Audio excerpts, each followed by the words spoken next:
All right. Let's see if we can make the first question come up, and then we will go from there.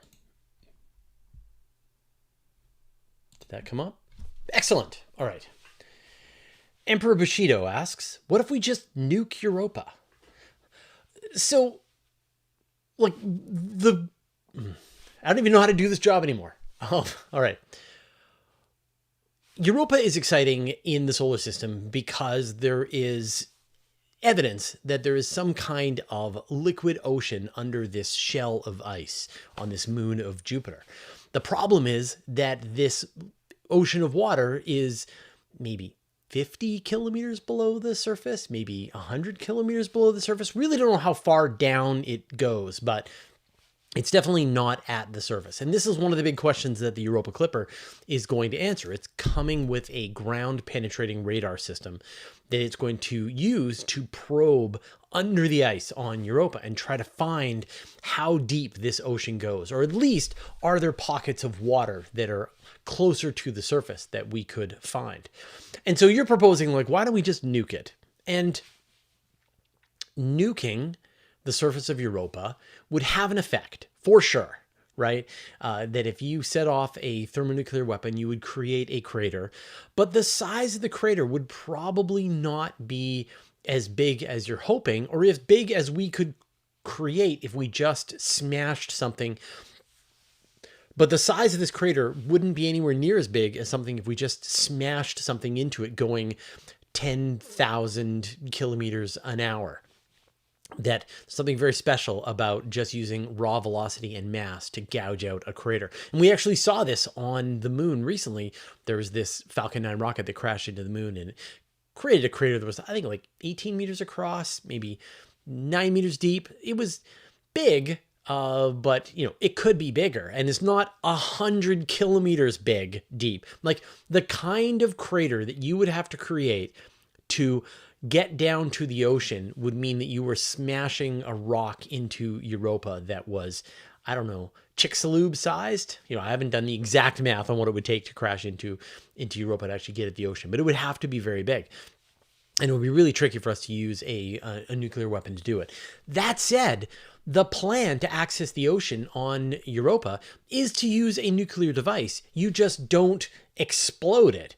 You just use it to heat up the tip of the essentially the melt probe that you're installing. So you're going to use probably an isotope thermoelectric generator, the kind of thing that's on Perseverance, Curiosity, the Voyagers. It's a chunk of plutonium that is constantly putting out heat and will do so for 50 years. And then you sort of channel the heat from this plutonium to the very front end of your melt probe. And then it is now melting you down through the ice, essentially, you know, creating meltwater in front. The probe descends due to gravity. The ice freezes behind it, and it just makes its way down to the bottom where the ocean is. And so you're essentially using the same amount of plutonium that you would in a bomb. You're just using it to create a, you know, a crater that is a meter across, but 100 kilometers deep. And even when you get down to the bottom of this ocean, maybe it's going to take you a couple of years to go all the way down to the top of the ocean. You've still got power to be able to provide electricity for various submarines and other things that are going to be there. So, yeah, I think that we're going to rely on some kind of nuclear device. It's just not going to be a bomb. It's going to be a fission reactor, maybe a fusion reactor, or a thermoelectric generator. Okay, I remember how to do this job. Hey everyone, welcome back to the first edition of the live question show. Your questions, my answers, blah blah blah. I have not done any live streams. Well, I've been a guest on a couple of things. I was actually a guest on a BBC show, a morning news program about the eclipse, which was very strange. But apart from that, I haven't done any live streams at all. So I haven't been interviewed, or have I? No, I don't think I'm surprised I remember anything about space, but we'll see if we can work this out into my, into my consciousness. For those of you who are wondering, we have a couple of ground rules here. Just keep in mind.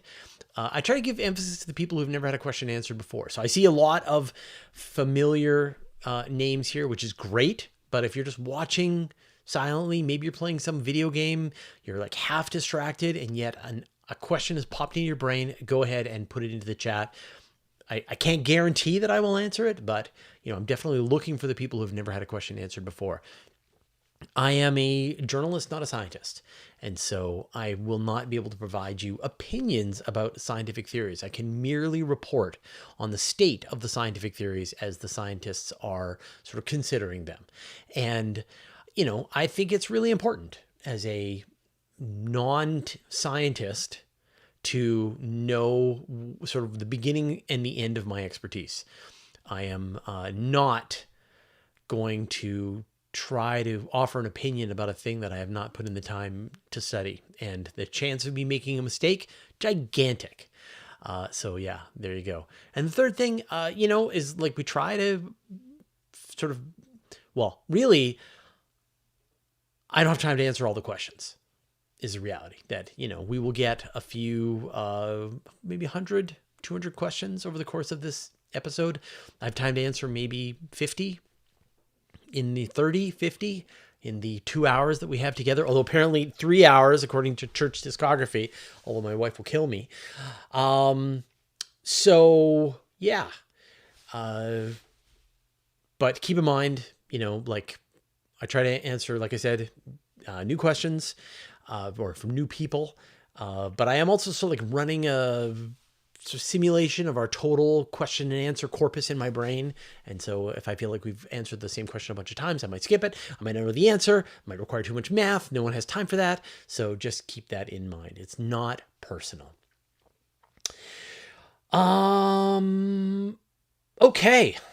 Now let me see what questions have percolated in.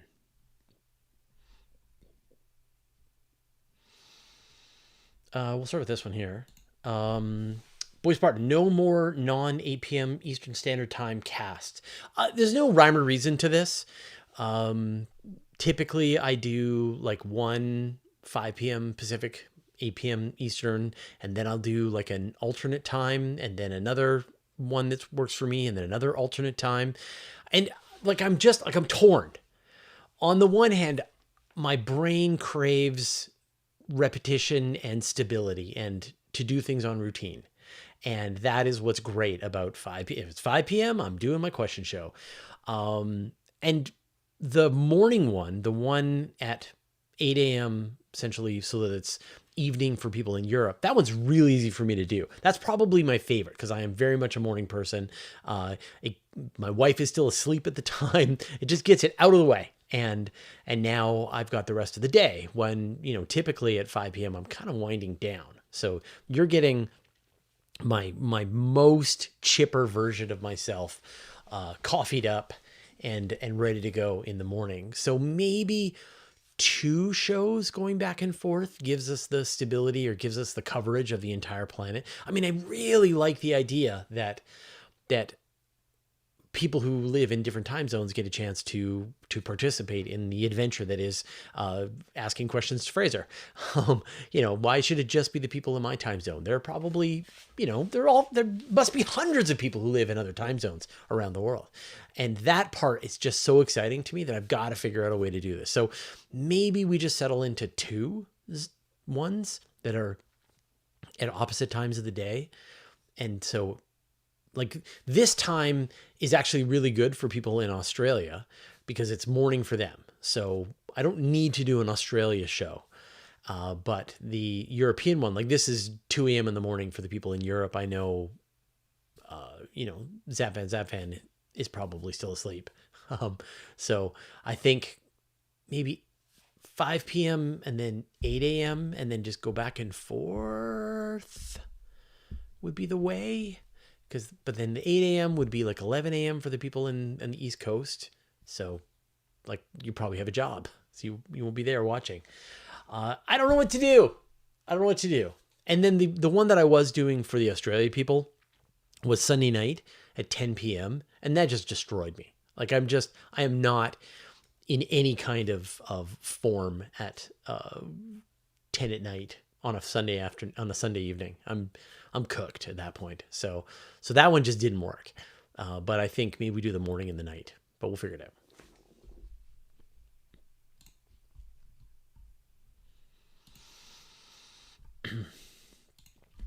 Jeffrey Blackburn, is there a way to watch the older Q&A shows? I need more. So all of the Q&A shows, like the live Q&A shows that I'm doing, they're unlisted. So, okay. Originally, back in the day when we started doing these live streams, we made them unlisted because YouTube put a penalty on live streams that you do. That if there's like something that is 2 hours long, when normally you release videos that are a couple of minutes long, YouTube gets confused, thinks the audience doesn't like it, and then penalizes your entire channel. And more recently, we had done a bunch of tests, and looks like that penalty had gone away. And so we were like, fine, let's just make sure the live streams are visible. And so I would say for like the last 6 months of the previous season, so say from January through till when we went on hiatus at the beginning of July, all of our episodes were live, and we left them just public after we were done. And Anton, to his credit, has been going back through the archive of the older live streams and making them public and giving them thumbnails, which has been kind of confusing for people because people are like, wait a minute, why is this new episode here? Well, it's not a new episode, it's an old episode. So there is a hack.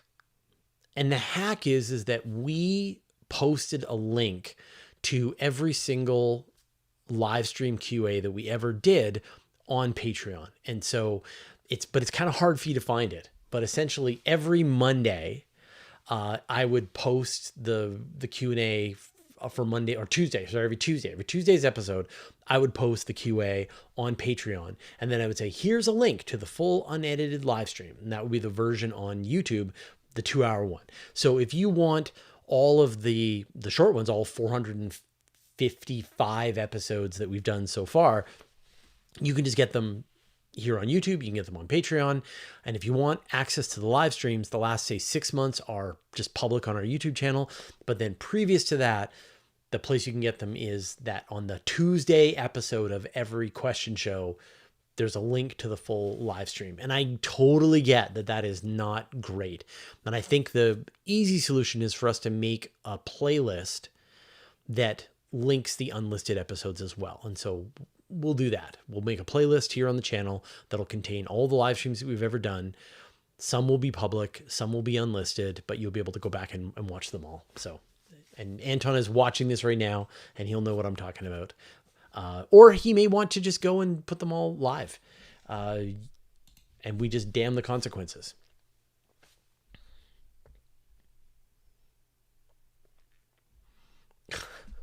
We'll talk about space at some point, I promise. Ilya Kuryakin, is Pam Anderson your neighbor? She's not my neighbor exactly. So she lives about 150 kilometers away from me here on Vancouver Island. So I live in a town called Courtney, and she lives in a town just south of Nanaimo. Oh, I forget what it's called. Anyway, but Pamela Anderson, I believe, yeah, she grew up on Vancouver Island, and I don't know which high school she went to. I went to the high school in Courtney. I don't know which one she went to. Anyway, and then she went down to LA and was a movie star, and has come back and is really enjoying gardening and just living the Vancouver Island lifestyle. And I do not blame her. It's great here. And there's a sort of island time kind of sort of style that we have on Vancouver Island, and it's kind of chill and it's relaxed, and I think she's sort of retiring nicely.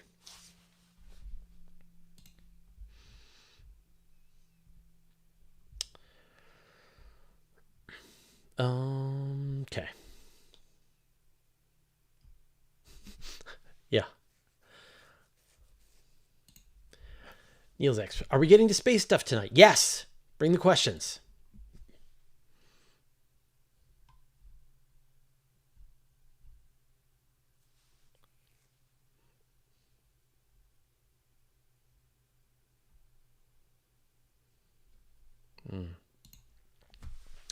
XX, my name is Tawox. It's just my name is Tau. Yeah, okay. My name is Tau. When the next generation of space telescopes are launched, do you think we're going to be shocked with more discoveries of little red dots more distant in the early universe or not? We have no idea. And like just in general, like I want to tackle this question kind of in general because yeah, when James Webb launched, one of the really exciting discoveries was this entirely new class of objects that astronomers had never seen. This is the little red dots. These are weird objects that are reddish, that were reddish at the time, like giant Betelgeuses, and yet they were probably tens of light years across. So and what they are, people are still trying to work out. Were they supergiant stars? Were they black holes surrounded by an envelope of hydrogen gas that they're feeding on? We still really don't know. But we do know that they appeared early on in the universe and then they disappeared, that they evolved into some other form. So around us today, whatever little red dots were, we see the future version of this around us today. And this was surprising. This was a totally new thing. So what would it take? Yeah, a next generation telescope, a super version of Webb, which unfortunately there are none in the works. There are no plans to build a super version of Webb. But something like that would try to look a little bit earlier and try to see what these objects sort of were before they even evolved into little red dots. But we can see what they evolved into. And that is what the ongoing work is going to be from this point on, which is that astronomers are going to be looking for examples of little red dots in different phases of their evolution. We've seen them in the phase where they are little red and dots, but there's going to be this time when maybe if it is a black hole and the black hole is accreting material and it's pumping out radiation and that radiation is clearing away the hydrogen gas, that we'll see this transition from the black hole to we'll see this transition from the black hole surrounded by hydrogen to just the naked black hole. But, this is a mystery and it's going to take a lot of work for people to figure this out. But the other path of this that you want to do is to be able to see it as it is under formation, whatever were the elements that led to whatever became the little red dot. And this is going to be a tricky observation because these are appearing at a time when the universe is just coming out of being opaque, where light wasn't able to move through the universe again. So you had the cosmic microwave background radiation. Before that, the universe was opaque. Then light could get out, and then you had the universe went through the dark ages, the cosmic dark ages. And the time that we're seeing these little red dots is around the cosmic dark ages. We're seeing them embedded in the original dark clouds of hydrogen that are just starting to clear up. And this is the epoch of reionization. And then the universe cleared out again for, the second time. And this is a really tricky observation to make, to be able to see into that hydrogen fog that was there in the universe. There's a couple of ideas for this, which so far have not been pursued. One of these is the Origins Space Telescope. So originally we had James Webb, and then NASA was looking at 4 telescopes, ideas that would come after James Webb. The one you're probably most familiar with is LUVOIR, the Large Ultraviolet Infrared Observatory. And that was going to be this like maybe 9 meter, maybe 15 meter telescope that would be able to be a true replacement for the Hubble Space Telescope. Like it would be optical, it would be ultraviolet, it would be infrared. 15 meter telescope, primary mirror, yes, please. That has merged with one of the other ideas, which is HabEx, into this Habitable Worlds Observatory. But the other idea, well, there was an X-ray observatory called LINX, and then there was the Origin Space Telescope. And this was going to be a sort of a follow-on to James Webb, but it would be a 9-meter telescope, and it would hope to pierce into the cosmic dark ages and try to sort of see what were the conditions that led up to the first galaxies in the universe. The other idea, and this is going to be more practical, and we're going to see progress on this, which is to look at the the 21 centimeter line, which is this emission given off by hydrogen early on in the universe, and that they would put a radio telescope, say, on the far side of the moon, blocking all of the radio transmission coming from the Earth, and that would allow them to perceive where the hydrogen was in the early universe. And so you can kind of put those ideas together, that if you are looking at the 21 centimeter line, you're seeing the distribution of hydrogen. If you're seeing these big blobs of hydrogen, those could be little red dots in the making. So, but like, just whenever you get a new telescope, that unlocks a whole bunch of new things. Like, think about all of the objects in the Kuiper Belt that were discovered around, say, 15 years ago. You know, you had Eris, you have Quaoar, you have Makemake, you have a whole bunch of these objects. Well, those were discovered because a powerful new telescope came online. The European Southern Observatory's Very Large Telescope, essentially the largest telescope on Earth, delivered new objects in the Kuiper Belt because nothing else could look that far. And so now James Webb is online, and what do you know? A new class of objects are discovered. And we're going to get that over and over again. Whenever you get a new type of instrument that is designed to do the job perfectly, then you're going to get examples of objects that before were extreme, over the horizon, something you couldn't see, which now suddenly you can see them. And then you see a whole bunch of them.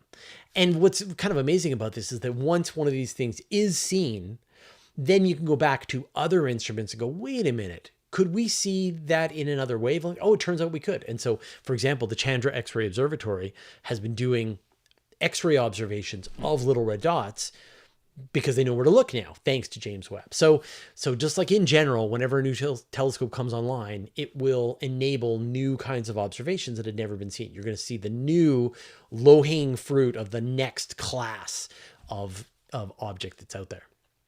And the one that we're all going to be excited about is what are we going to see with Nancy Grace Roman, which has now launched and is now on its way out to the Earth-Sun L1. Oh, sorry.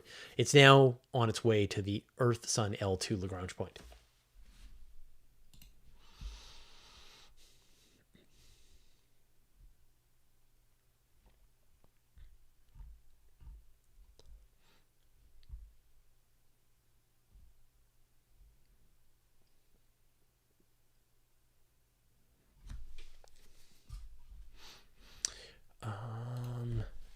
Mist Solar. Is it true that the Roman telescope is using mirrors from a yard sale of another agency?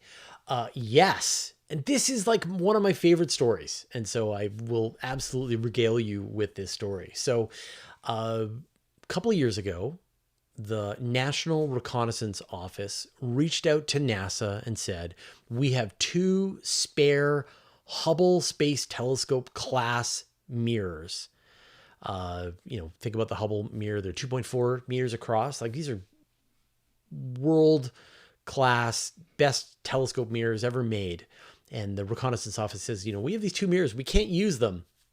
And what I love about this is just the sort of the subtext is that they have upgraded beyond that the Keyhole satellites are using these Hubble Space Telescope class mirrors.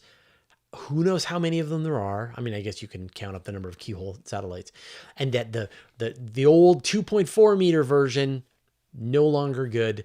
They've moved on. And so they've got some spares kicking around. And does NASA want them? And NASA said, yes, please. We can absolutely use them. And so they then began to figure out what they could do with these mirrors.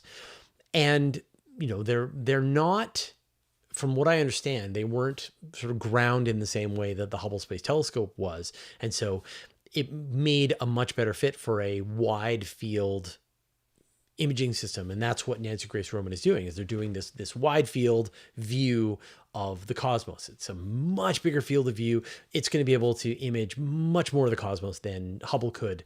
It's like 100 times as fast as the Hubble Space Telescope. That's not entirely fair, though, because Hubble Space Telescope can image really tiny objects, while Nancy Grace Roman will be doing this sort of much wider field survey of the universe. But still, it's an incredible thing. And again, made from a leftover National Reconnaissance Office primary mirror. But there was another one, And NASA tried to figure out an idea to do with the second mirror, and it just kind of never came together.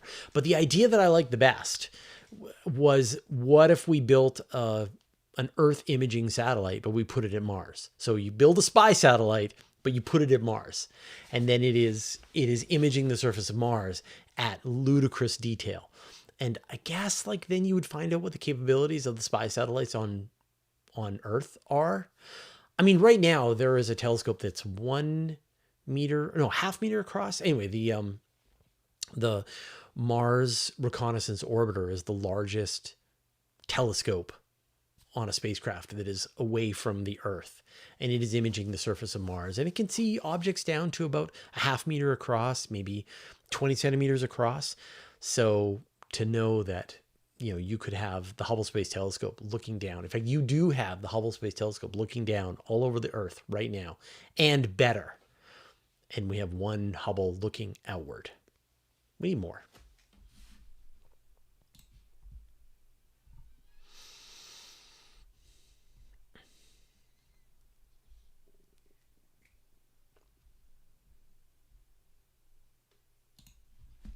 Paige Potter, have we ever found anything from Mercury on Earth like we have from the Moon and Mars?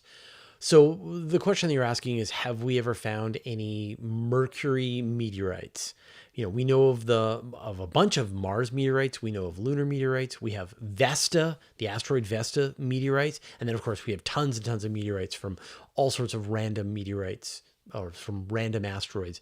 We have tons and tons of meteorites from random asteroids across the solar system, but we do not have any meteorites from Mercury, and we do not have any meteorites from Venus.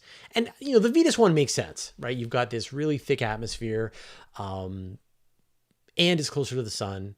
And so if you strike it with a large asteroid, you're not necessarily going to get the debris to make its way out into space. And it has to climb out of the gravity well. And that is a big challenge. Mercury, it gets even worse, right? You've got to get from Mercury, which is relatively close to the sun, you've got to climb up this gravity well to be able to make it all the way up to Earth. And the only way to do that is with gravitational assists, with 3-body interactions. And so you've got to imagine some asteroid that does, you know, some meteorite that gets blown off of the surface of Mercury has got to make this really weird flyby of Venus, and then a flyby of another asteroid. It gets kicked into a higher orbit. Like there's a lot of celestial mechanics to get you to the point where a meteorite from Mercury can make it all the way up to the Earth. So unfortunately, no, we have not found any. And I doubt that there are any meteorites from Earth sitting on the surface of Mars. Although, you know, that would help explain the panspermia idea. But the other way clearly happens. We have meteorites from Mars.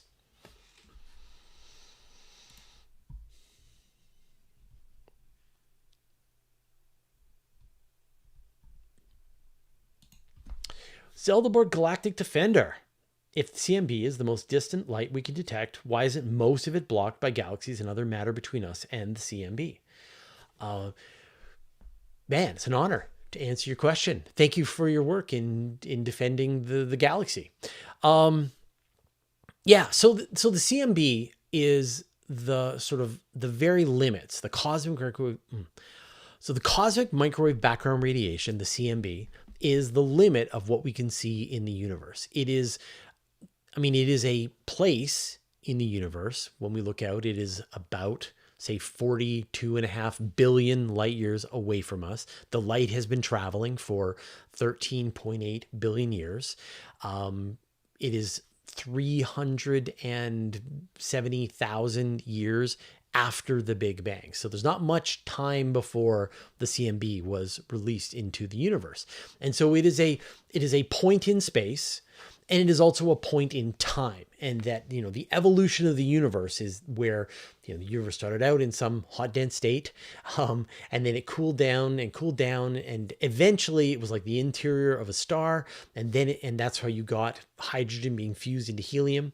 And that's why we have those ratios of hydrogen to helium today. They kept cooling down, and eventually the entire universe was like the surface of a star, right? But you wouldn't be outside the star. You'd be like inside the first 100 kilometers of the star. And it's the whole universe, right? That's what the universe was like.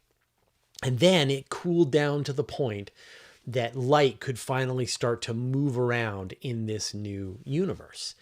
And for most of the light that was moving around, it was just getting absorbed again by other hydrogen atoms.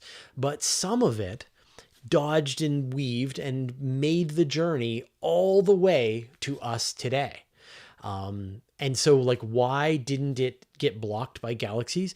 Because it made it through, right? That, yeah, absolutely, that there was going to be regions in the universe. Like, if you look out into space and you see the cosmic microwave background radiation is the most distant thing that you can see, there are going to be galaxies in the way, and the galaxies are going to block some of those photons from the cosmic microwave background radiation.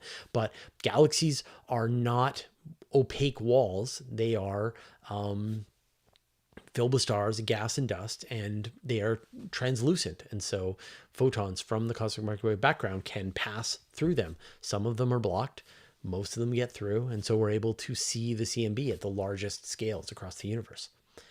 And there are examples where the universe truly is dark.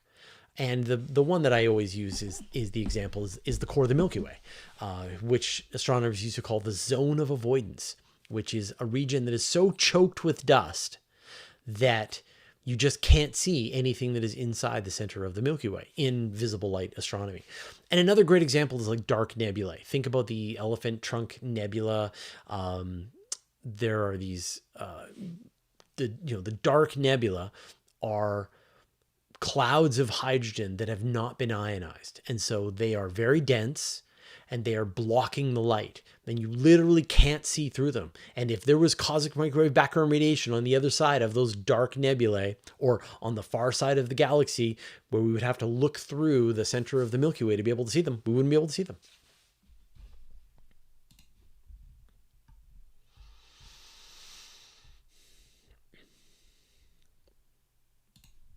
Miss Solar. So does that mean that the first generation stars were born in opaque dust clouds behind the CMB?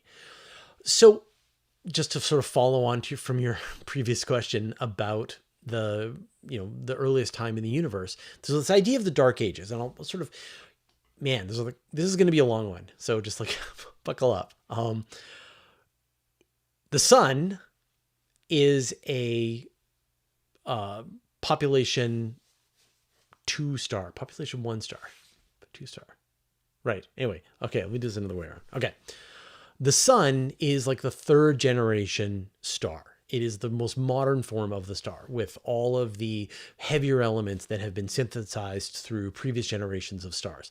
There are other stars that are very metal poor. They are like the 2nd generation stars. We see them in the Milky Way. They're out there. They can have like 1,000th the metals that the sun has. And yet, they were present early on in the universe, and yet they still have some metal. And so it's assumed that there was another generation of stars that came even before the sun, and that those were the first generation, that they were made of the primordial hydrogen and helium that was forged in the Big Bang. And no one has ever seen them. And it's not from trying to look, these things probably were very, very big, and they were probably very, very bright. They, could have had, if we follow sort of the modern understanding of how big a star can get, maybe these things would be stars with a mass of 100 times the mass of the sun, 200 times the mass of the sun.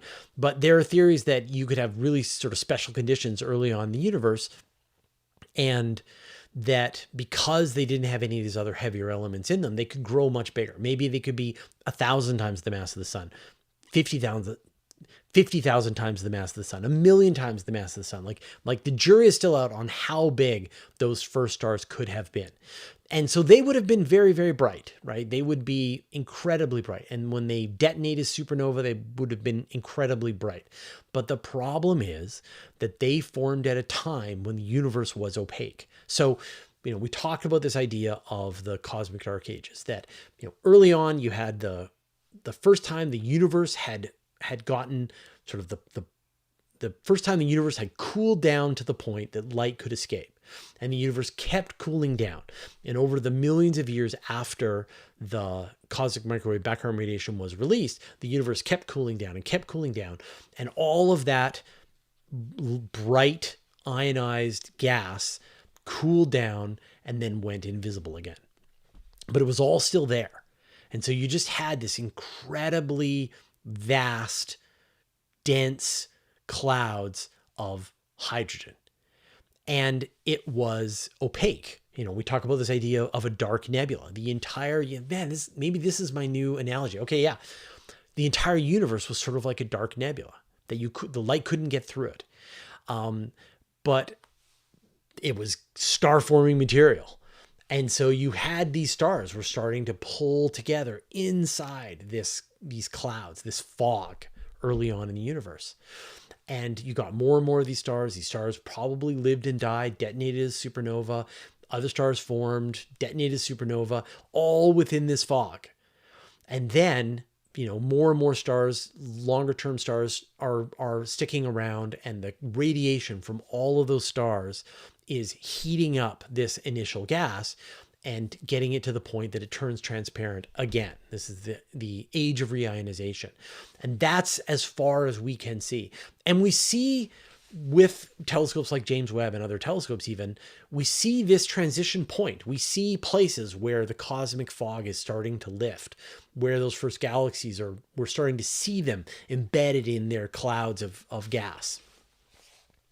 But, you know, the reason why we haven't seen that first generation of stars partly is because they were probably happening when the universe was opaque. But there's been some really clever ideas about how we might see stars that were kind of like those first generation stars. And that is places where there was no enrichment of the hydrogen gas. So there have been galaxies that have been found, regions, star-forming regions inside those galaxies where there's no metal, where the star-forming region is just hydrogen and helium. And they're seeing star formation and even examples of stars in those regions. And so they're sort of like an analogy. They're a sort of a later version of what one of those early generation stars might look like. And it's still like just a huge unsolved mystery in astronomy. Could those first generation stars get really big? If so, what was their life cycle? Could they direct collapse into supermassive black holes? I mean, all of this is on the table right now. So it would be amazing if we could figure out a way to be able to probe that time. And the best idea right now is to use radio astronomy. You know, the idea of the 21 centimeter line. So there's the square kilometer array that's coming online in Australia and South Africa. That's going to be in the 2030s. And then there are also ideas of putting a radio telescope on the far side of the moon, where you then block the radio transmission from the Earth and you get this pristine look in the radio for this very rare signal of sort of this very rare radio signal that hydrogen, I got to consider the redshift as well. All right. And then the other idea is you put these radio telescopes on the far side of the moon, and that they would be looking for the 21 centimeter line, essentially the emissions given off by neutral hydrogen, but redshifted over the 13.8 billion years of the age of the universe. And you need very long wavelengths to be able to do that. And it's a very difficult observation to make through the Earth's atmosphere. But if you go on the moon, far side, maybe you can observe it. And so they would be essentially mapping out the density of hydrogen at the beginning of the universe, and then use that to find out, you know, is it just smooth and equally distributed across the entire universe, or are there pockets and blobs of, you know, clearly concentrating objects embedded within this hydrogen, because this emission can make it through the opaque hydrogen at the time.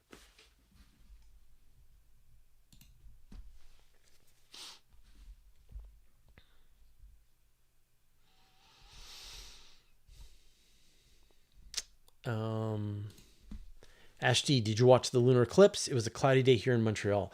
So the lunar eclipse was rising like the moon was rising just as it was going to its full eclipse. So I went outside and there was it was a clear sky except for one big cloud right where the lunar eclipse was.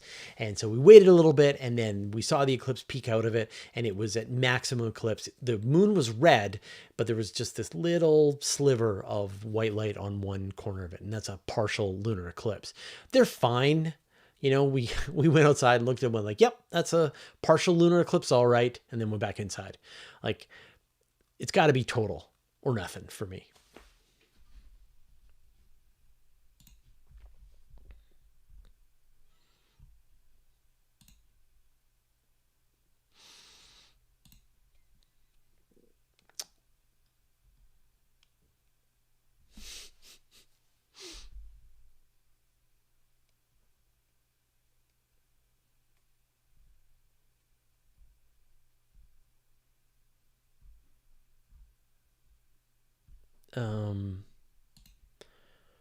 Noxilius, Fraser, you talked about what you imagine as a work less violent and possibly destructive method to get through the ice. How effective do you reckon an RTG-based heat drill would be? So I mentioned sort of the first question of the show was about getting under the ice on Europa, you know, do you nuke it? And the RTG solution with a heat probe, it would take you, it depends on the size of the probe. So, you know, if you have something that is very, very thin, almost like a needle, then maybe you can get down under the ice in a couple of years. If you want something that has to be wide, like carry a big payload, like you've got a lot of science instruments that are inside your melt probe, then it has a larger surface area, right? It has a larger, oh my God, what's the word? Cross-section. It has a larger cross-section, and so it's going to experience more friction. It's going to take longer. And I did an interview, man, like 5 years ago about sort of the various ideas to do melt probes, and you know, a year to 5 years is sort of the range of times that it would take for you to be able to get down to the ice. But this test is already happening. There are melt probes being tested in Greenland right now, and it's surprisingly effective. Like, these things move. They work in, you know, many meters per hour. So they're actually finding it's a very productive way to make your way down through ice, is to have a hot metal melt down using gravity to pull you down towards the target.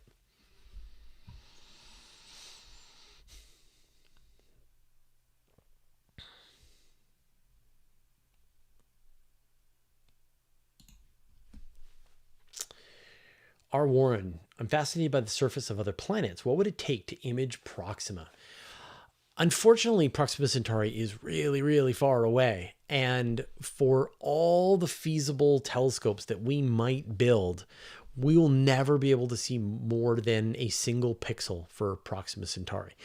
And if you did the math and said, you know, because like there's a straightforward mathematical formula that you can use, you know the angular size of the thing that you want to see, and Proxima Centauri is 4.5 light years away from us.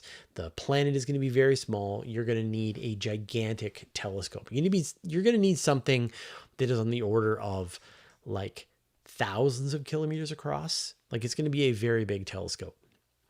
So there is sort of nothing that we can practically build in close to Earth that would allow us to be able to see the surface of a planet around Proxima Centauri. And that is like the closest world that we might want to look at. The solution is the solar gravitational lens. And, you know, we've talked a lot about this. I've interviewed the mind behind this, Dr. Slava Turyshev, but the gist is that you can use the gravity of the sun as a natural telescope lens. This idea of gravitational lensing is used for all over in astronomy. And so all you merely have to do is get a spacecraft, a telescope, out to the solar gravitational lens. It's about 550 astronomical units away from the sun, which is very, very far. Like, that is much farther than the Voyagers have gone in 50 years of travel. So we're going to need some new propulsion technology to be able to get out there. But once you do, and if you line things up perfectly, then the gravity of the sun creates this natural telescope lens that then gives you like a megapixel resolution image of the surface of Proxima Centauri. So 1,000 pixels by 1,000 pixels. And that's enough to see oceans and mountains and lakes and ice caps and detect cities and the light pollution from cities at night, and be able to detect the presence of chlorofluorocarbons or a recent nuclear war or coal plant emissions in the atmosphere of this world. So there's a lot of really interesting observations that we could do if we were able to put a telescope out to the solar gravitational lens. I really hope we do it someday. But that's what it would take. Like, I think, it's incredible what astronomers are able to pull off just by seeing one pixel. But they need like a really big telescope to go beyond one pixel.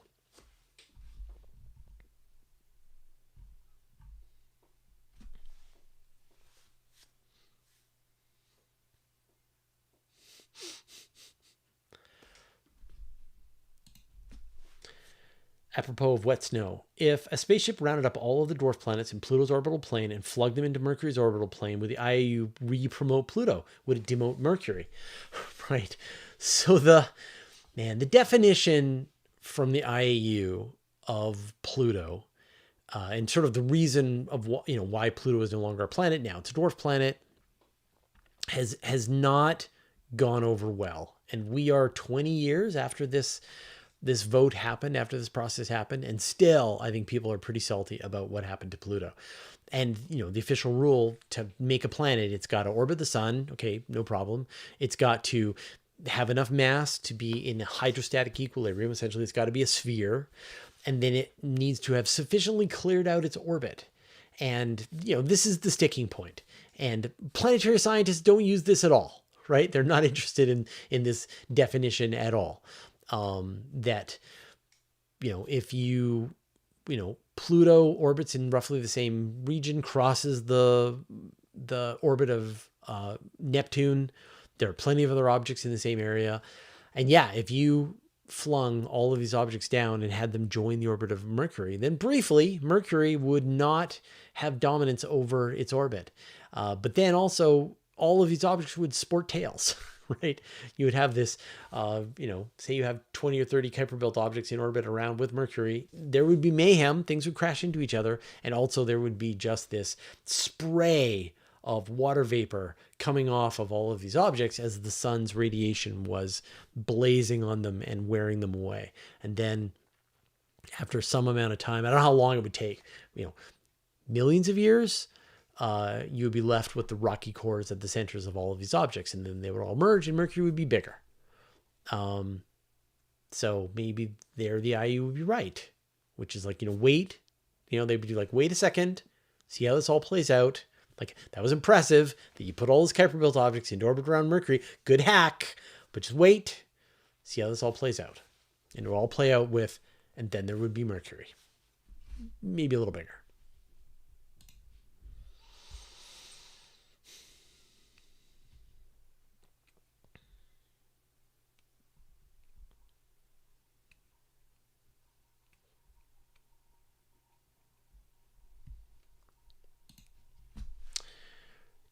JVan120, how bright is it in space? When can astronauts use their shaded versus clear visor? Will astronauts go blind looking at the moon or the sun while in space?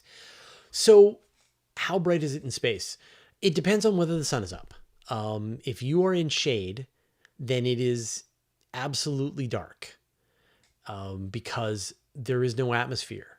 And so like here on Earth, if you're in shadow, then the sunlight is bouncing off all the things that are around you, right? And it is bouncing off of the atmosphere. And there's this kind of glow that is happening from it being daytime.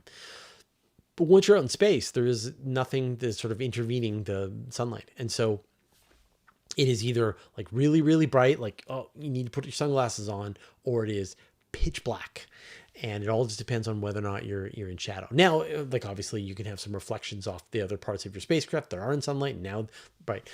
But say you're on the moon and it's nighttime on the moon and the sun is truly down and nothing is reflecting and the Earth isn't in the sky, then it is very, very dark on the moon. And the sort of interesting thing, like, can astronauts look at the sun? No. They don't want to look at the sun. They will go blind. Can they look at the moon? Yeah, no problem. They can look at the moon without having to wear sunglasses. But the thing that's really interesting, and there was an interview that I did with an astronaut a couple of years ago, and he was talking about how the temperature change is the thing that really is striking when you're in space, because when you're on the International Space Station and you're doing a spacewalk, the ISS is going around the Earth every 90 minutes. And so you spend 45 minutes in darkness and then 45 minutes in sunlight. And your spacesuit compensates in both directions. So you have heaters, you have coolers. And when you're in direct sunlight, then the coolers kick in and they keep your body temperature regulated. And then when you go into the darkness, then the heaters kick in and they keep you warm. And if you're on like an 8-hour spacewalk, you're going to go through many cycles of this hot and cold. But you also get little bits of it while you're working on the International Space Station. So the shadow of a solar panel might fall upon you and you will experience this momentary chill. And so I think it was Ron Garan. Anyway, he was talking about the spacewalk that he did, and NASA gives you a warning. They'll say, okay, you're going to be in shadow in 13 seconds, and it's going to last for 6 seconds, and just be prepared. And so the first time this happened, he was like ready for it, and he said it was really striking that you were like in sunlight, your heaters were kicked up, you were feeling kind of bathed in this warmth, and then suddenly, just like that, you were in this sort of cold. And then the shadow lifted and he was back in the sunshine, and things were back to normal. And the going the back and forth he found quite striking, quite difficult. So the astronauts do experience space and just temperature changes and light changes and that kind of thing. Like, they do experience it differently, but the whole point of wearing a spacesuit is that it compensates for all these issues. You have a way to block the light from the sun. You have a way to maintain your heat during the cold times. You have a way to stay cool when it's really hot. They are little spaceships that they wear that protect them and, give them a way to drink, and you have lights on board and so on. It's kind of amazing.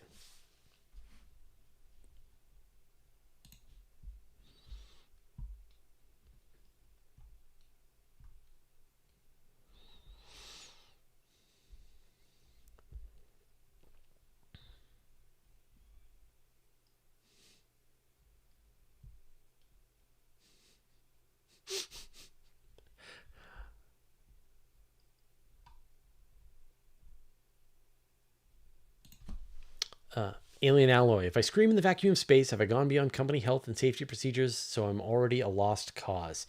Well, I think that every astronaut has got to just try to see if anybody can hear them when they're screaming. So they'll turn off their radio and they'll be like, look at me. Okay, ready. Ah! And they'll try to yell and like, can you hear me? Did you hear that? Yeah, I would want to test that out, because it's so baffling that there is no way to send sound through space, and yet it's true. But the idea that I like, and they do this in science fiction from time to time when they are properly showing you there's no sound in space, is that you can put your helmets next to each other and then you can talk, and the vibrations from one, you're talking in air, that vibrates the glass of your helmet and then vibrates into the other helmet of the other astronaut. And then so no, I think if you're screaming in the vacuum of space, either something has gone so horribly wrong that you are screaming despite the fact that nobody can hear you scream, or you are just trying to test the science for your own interest. Either are totally understandable. One, gotta look out for xenomorphs.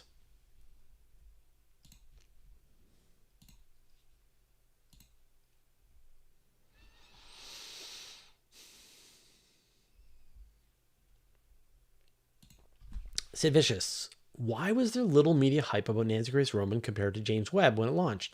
Not many people are talking about it. Is the telescope less important? That is a really interesting question. Like, obviously, we've talked about it ad nauseum, right, on my channel. I've prepared you for it. I've done a bunch of interviews with people who are working on it. Like the best interview that I have done on this was talking with one of the people behind the coronagraph, which is the tool that's going to help Nancy Grace Roman find Jupiter-sized worlds orbiting around sun-like stars. Like, that's amazing. And then, of course, there's the work that's being done for looking for microlensing at the center of the Milky Way. And then there's these wide field surveys to look for dark matter and dark energy. And like James Webb is, I think part of it is like the excitement, like on the one hand, it's this phenomenal, crazy engineering marvel, you know, the sun shield the size of a tennis court, the folding out giant telescope, 6.5 meters across. Like it just looks like a crazy spider machine. And is so much more powerful in how far it can see. Like whenever you get the new telescope that allows you to see the farthest, that is going to be very exciting for people. Hubble Space Telescope was the same thing. You know, I think like Vera Rubin, I got the power of Vera Rubin early on and have been hyping it and excited about it, right? But you didn't see that same level of excitement in just sort of the general media. Like, oh yeah, there's this new telescope. It's like it's going to do some stuff. It's like, it's not the biggest in the world and it's not the most powerful in the world, but it's going to go fast or something. I don't know, right? Vera Rubin's a game changer. You know it. I know it. The astronomical community knows it, but the general public, you know, they don't care. And so Nancy Grace Roman is kind of a funny thing because, you know, when you do watch sort of CNN and sort of standard media about this, they talk about the speed and the field of view and things like that, but they don't really have they don't have their mind wrapped around what it's going to be good for. And that's the part that I think it's, you know, we get the nuance, right? We're able to talk about these surveys, these gravitational lensing surveys. So, yeah. I mean, but whenever you get a telescope that is the biggest, that is the farthest, then I think the public is going to be really excited about it. But yeah, I mean, James Webb was something special, but Hubble was something special too. Like when Hubble came out, there was just plenty of excitement about it. And then there was the Hubble Deep Field. Like that was something that broke out of the space nerd bubble and into the general public. Yeah, I don't know. It's like, why doesn't everybody love this thing that I love?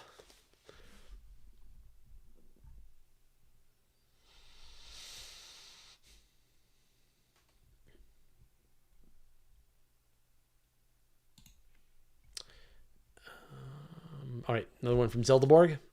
Zeldaborg Galactic Defender.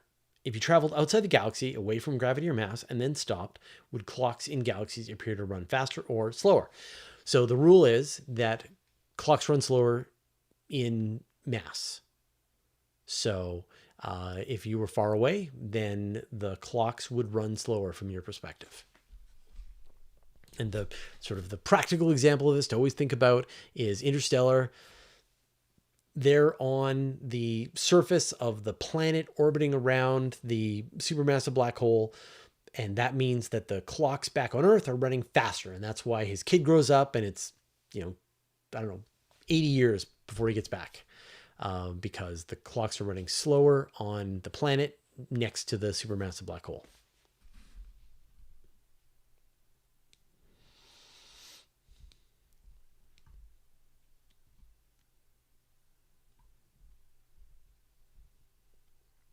And I'll put your second question into this as well. Well, no.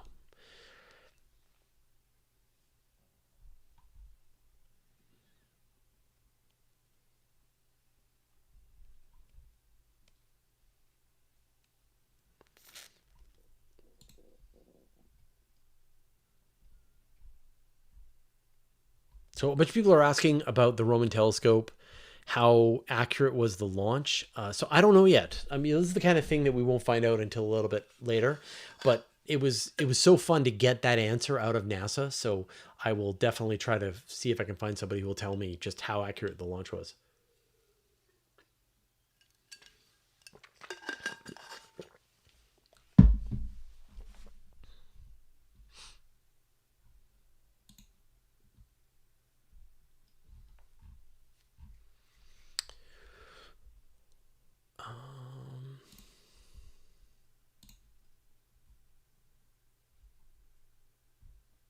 And I don't know when we're going to get the first pictures from Nancy Grace. It's about it's a couple of weeks to get out to the L2 Lagrange point, and then once it's out there, it has to do its they have to do their various science tests. It'll be pretty quick though. So I would guess we'll get a couple of pictures from them within a month, and then they'll go through the actual science provisioning phase. But they'll try to snap a quick pic. How long did it take it took a while with James Webb.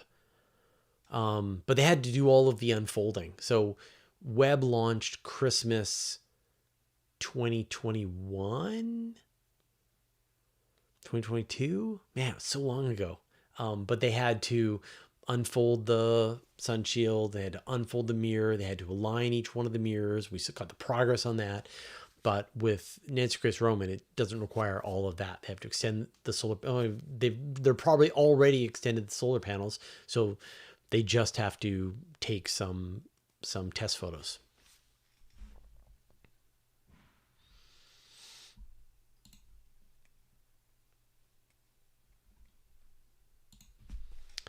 Mifodon, gravity and light have the same speed, right? Why is it not the speed of gravity then? Well, because we figured out the speed of light first. So it turns out that the speed of light is also the speed of gravity, but people didn't know that when they originally were thinking about gravity. So they were able to measure the speed of light first, and then later on, much later on, in fact, only 7-8 years ago, were they actually able to finally measure the speed of gravity.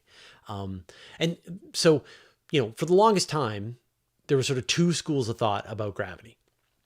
One idea is that gravity is instantaneous, that if you deleted the sun, then it would take, then the Earth and the other planets would fly off into space immediately, that the effect of gravity is being transmitted superluminally.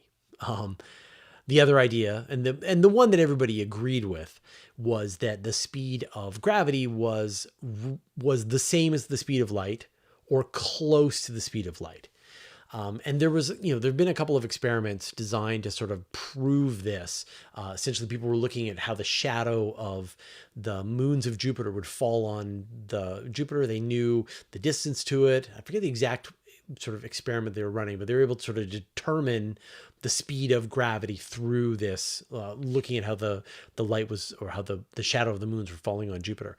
But in 2018, we got the kilonova, and this is where you had the collision of two neutron stars. And the LIGO observatory detected the gravitational waves coming from the collision of the two black holes, and other telescopes saw the explosion in the sky, and that the two events lined up perfectly. You got this final ring down chirp from the collision of the black hole of the neutron stars.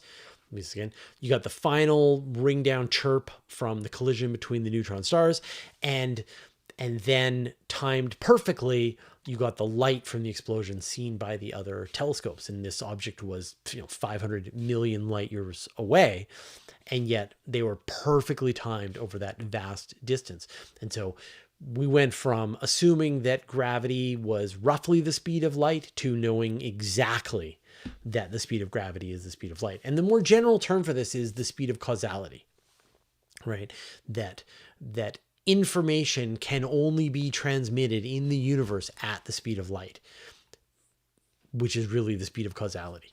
And so there's this whole idea of like the light cone of the universe, that events that happen, me sitting in this room is propagating, as I'm speaking, to a camera, to a microphone, connected to the internet, traveling down transmission lines. But if my wife is sort of looking in on me, I'm saying these words. The light from me saying this is traveling outward. She sees them, and then you see them, and then the people on Proxima Centauri see them. And that these events cannot be seen to have happened until you are sort of able to receive the information from the event that happened. And this gets like super philosophical, where you say like, okay, Betelgeuse is 640 light years away from us, and that it is set to explode any day now. And it could explode right now. But if it does explode right now, then it actually exploded 640 years ago. And it just took that amount of time for the light to get to us. But the truth is that there's no way to know that, that their now propagates to us. And so we're seeing their now, right? 640 years later. And so other people are going to see their now at different times. And you will go crazy trying to run all those calculations. And so you can just say it just happened now. Just happened now. Perfectly fine.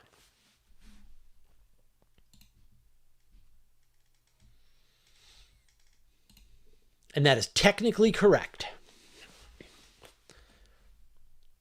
The best kind of correct.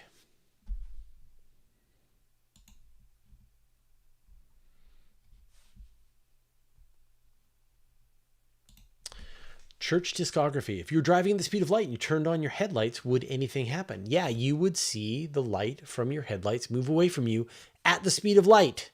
Now, if you were traveling at the speed of light, which you can't do, but let's say you're traveling just shy of the speed of light, then as you shine your headlights, then they were moving away from you at the speed of light. And like you've literally just reinvented Einstein's thought experiment, where he came up with special relativity, which was that he was imagining that you were a particle traveling close to the speed of light, and then you emitted light. What would you see? And that if you're on Earth and you're traveling in a car and you emit light, you would see the light move away from you at the speed of light. And that everything with our personal experience, if you're standing on the back of that car and you throw a baseball at 20 kilometers per hour, maybe faster. All right, so you throw it at 50 kilometers per hour, then you see it moving away from you at 50 kilometers per hour. But a person who is standing at the side of the road and the car is moving 50 and you're throwing it at 50, they see it move 100. And Einstein said, well, does it work like that? Does it work like a baseball thrown from the back of a car on Earth? Or does it work in a different way? Would you always see things move away from you at the speed of light? And once he said, well, maybe it's always the speed of light, then that's when he made that incredible discovery that if the speed of light is always the same, then for different observers to see, to be, who are moving at different speeds or under different gravity wells, which he figured out later on, the thing that has to change is your perception of time, right? If something's going to be moving at kilometers per hour, but you know that the amount of kilometers is always the same, then the only thing that can change is the hours. And so that's why people who are moving at different speeds see events happen at different rates of time, because if the speed of light must always remain the speed of light, then the only thing that's left to give is time.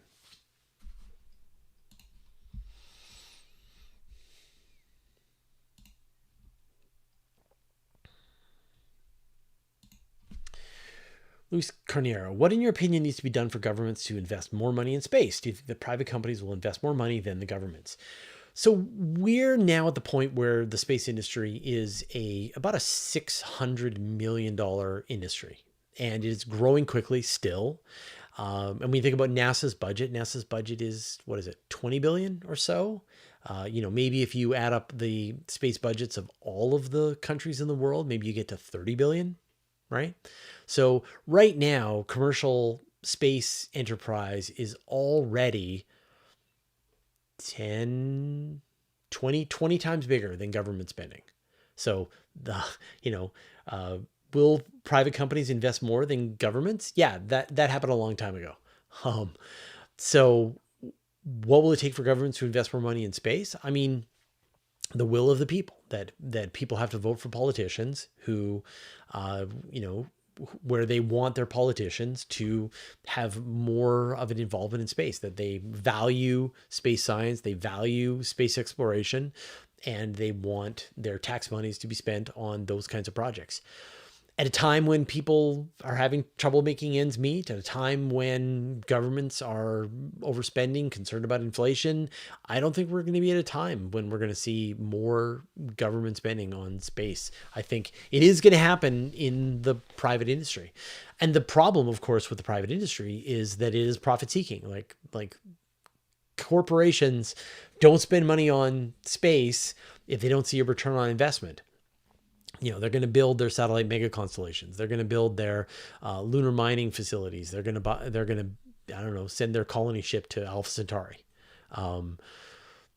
And that the stuff that is pure science has no profit, right? There's no money to be made. And so it can only be funded by governments. It may be the occasional eccentric billionaire, but even them, it's too expensive for eccentric billionaires to really maintain that kind of spend. So unfortunately, we're sort of entering this time where the commercialization of space is taking off, and you're going to see all kinds of weird stuff. Like you're going to see bases on the moon. You're going to see flights to Mars. You're going to see space stations, private space stations that people can go and take trips to, and you're going to see communications and data servers in space, and obviously satellite communication systems like forever. Like you're going to see hundreds of thousands, if not millions, of satellites orbiting the Earth, performing all kinds of functions for us.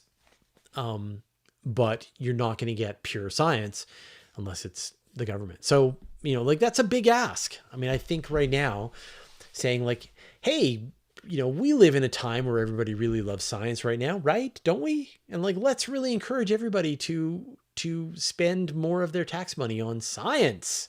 That sounds great, right? Yeah, that doesn't feel like that is the conversation that people want to have today. So I think it's going to be, unfortunately, sort of going to be the same amount, right? That different countries spend an amount on research and development that feels appropriate to them, and how they slice up that research and development cost is sort of based on what they consider to be their priorities. Space will always have a place in that, but so will also cancer treatments and resource extraction and all kinds of various basic research. So yeah, it just is what it is.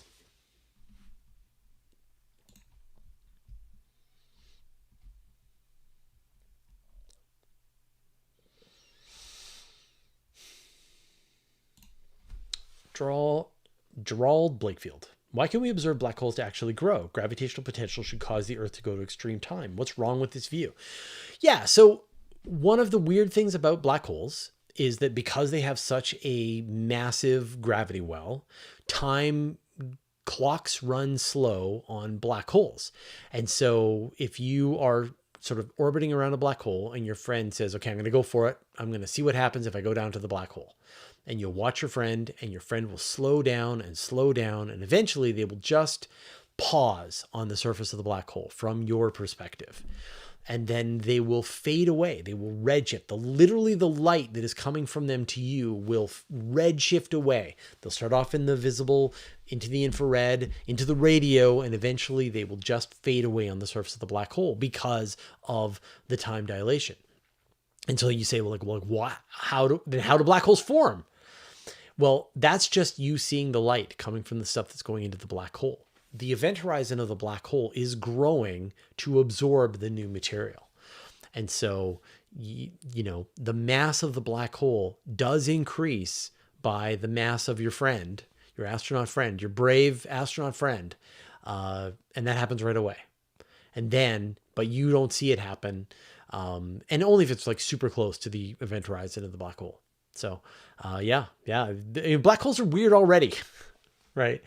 Now, a lot of the stuff that we see at black holes, when we see accretion disks around black holes, we see jets coming out of black holes. That's not coming from the black hole itself. That's coming from the environment around the black hole. Think of it like water swirling around a drain that's going to go down the drain hole. And so, that's not the actual drain hole. It's just the water getting ready to go down the drain hole.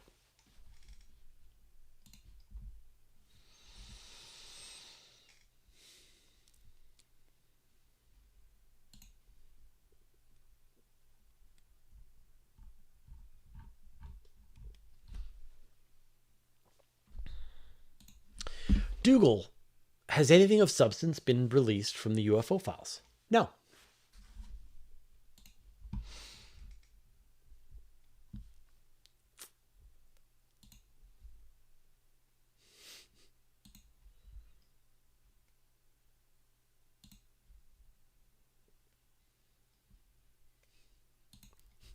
Zeldaborg Galactic Defender. Fraser, hypothetically, if aliens are obviously real, how long are you planning to keep pretending this is still an open question? I mean, if aliens are actually real, then I will no longer claim that this is an open question. Hypothetically, if the aliens are real, then I will hypothetically no longer say that it's an open question. But if they are obviously real and I know it, but I'm not saying it, how long am I continuing to pretend that it's still an open question? I'm not pretending. I really believe this.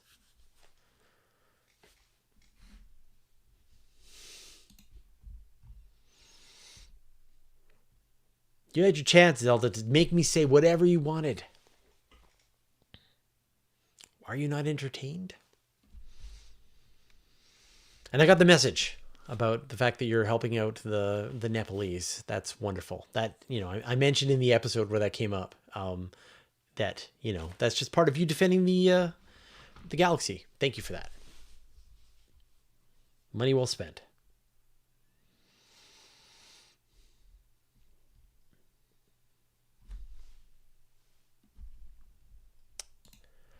Church discography. Does SpaceX mind that China basically duplicated the Falcon 9 design for a reusable rocket?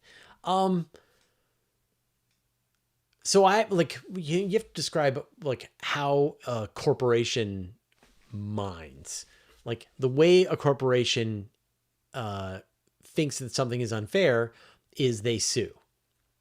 And so I have not heard of a lawsuit from SpaceX against the Chinese land space design that has the very similar design to the Falcon 9. And I mean, I think, there are some tweaks. There are some ways that the Juche 3 is different from a Falcon 9. It's made of stainless steel. So unlike the Falcon 9, which is made of titanium and aluminum, they went straight to the stainless steel. It's a methalox rocket, while the Falcon 9 is kerosene oxygen. The legs are a little different, what are you going to do? You're going to land your rocket in the desert. You're going to have some legs. The landing legs have got to come down and it's got to land on them. So, I think it's one thing to say the Chinese got their hands on the American on the Falcon 9 design and copied it. And it's another thing to say they looked at it and went, yeah, rocket that takes off and then lands again and it had little legs that pop out. That makes sense. Yeah, we'll do that. Right. So I think that, imitation is the most sincere form of flattery. So SpaceX came up with the idea, but it doesn't mean that other people can't just now do the same idea, right? Airplanes are airplanes. People make airplanes, flies in the air. It's got jets. So I think and then you see the innovation. There was the other test where it was caught by this really cool kind of hook system in the ocean. That was really cool too. So I think whenever we see stuff come out of China, be it electric cars, be it drones, rockets, you name it, there's this sort of transition period where people look at it and they go, well, China always copies. Like that's ridiculous. They can't do anything. There's no innovation on their own, and then they watch a bunch of robots run a 100-meter sprint. And there are no American companies that are doing robots like that.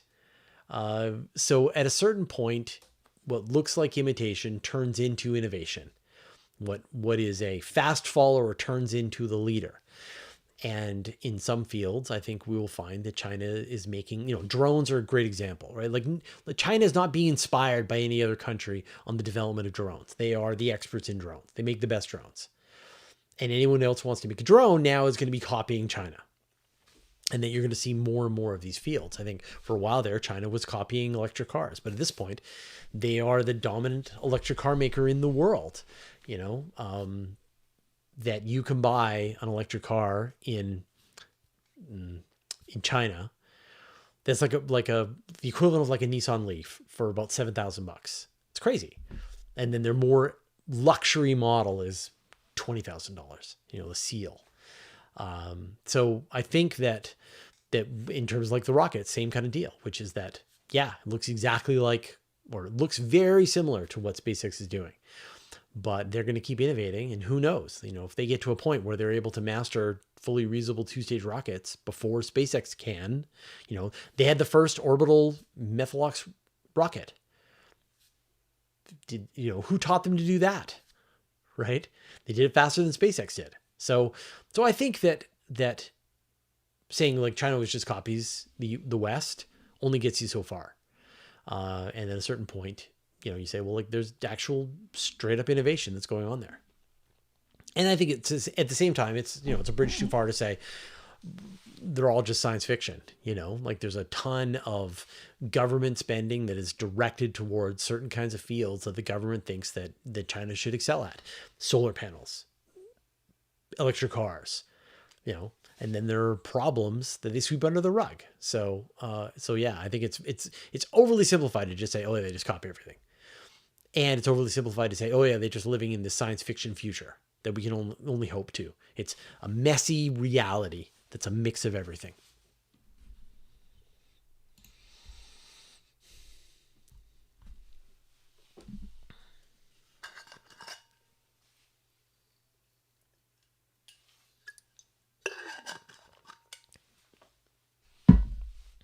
I'd love to go to China at some point. I will. Just to experience it.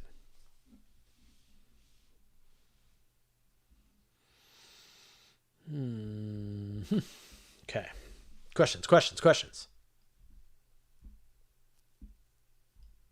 A whole bunch popped up while I was babbling.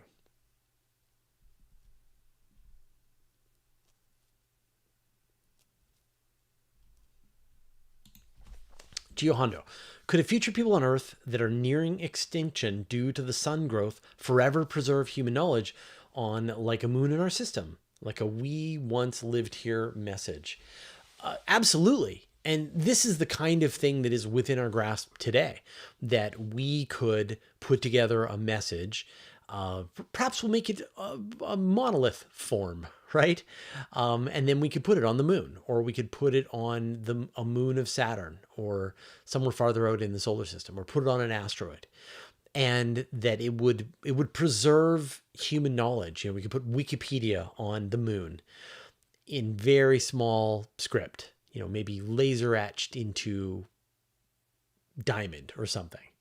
And that we would then be able to send a message to future generations. When the octopuses, when we fail and go extinct, and then the octopuses rise up and they build their spacesuits and they build their ships and they go to the moon, they can see the monolith that we left behind, and they can learn all of the knowledge. And that this is the way, this is like our best chance to communicate with another civilization in the universe that we know of, which is that we know there's life on Earth. We know that intelligent civilizations can arise on Earth.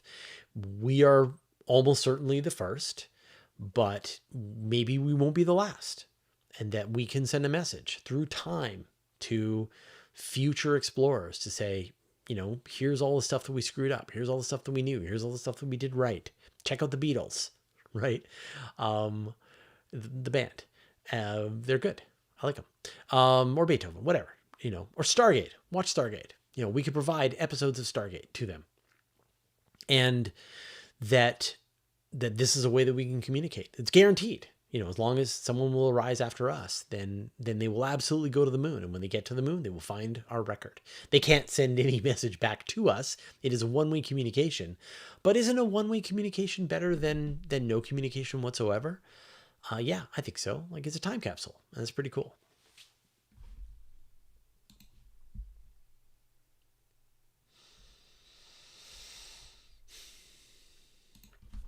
Arjun, are there any plans to make new gravitational wave detectors? I've heard the reason there is more than one is that there are some orientations that will be more or less sensitive in certain directions. Yes, there are plans to build new gravitational wave observatories. So you've got LIGO, Kagra, and Virgo, which are the 3 gravitational wave observatories on Earth right now, and they're all operational. You've got the LISA mission, the Laser Interferometer Space Antenna, which the European Space Agency is building. They're going to launch these 3 satellites 2035 that will fly in formation and make this big triangle, and they will be able to detect sort of long period gravitational waves. So there are 2 other big gravitational wave telescopes that are in the works. One is called the Einstein Telescope, and that will be sort of a longer version, like a bigger version of LIGO. And then the other one is called, oh man, let me get the name. Cosmos Explorer.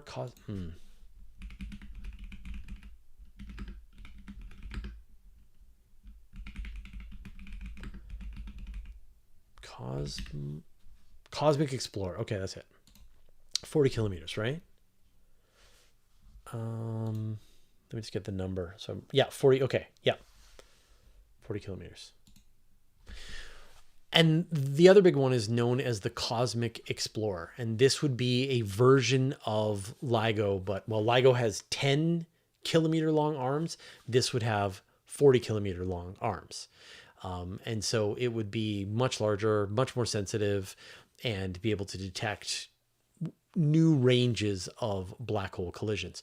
You know, when LIGO was first developed, the question was like, will this even work? Right? And in fact, it didn't. You know, they started their first observation run with LIGO. They did not detect a black hole collision. And that was just because they hadn't tuned in the sensitivity of the telescope to the point that it actually could make the detection. So then they finished their observing run, and then they looked for every little piece of performance that they could tweak out of the system. And the kinds of tweaks, you know, they redid the mirrors, they tuned the lasers, they leaned upon this idea of Heisenberg uncertainty where, you know, you can't measure the position and the velocity of a particle, but you can sort of make one of those observations worse to give you more accuracy on the other one. And they essentially push quantum mechanics in their favor to get better observations. And on the second observing run, they found a black hole, and then they found another.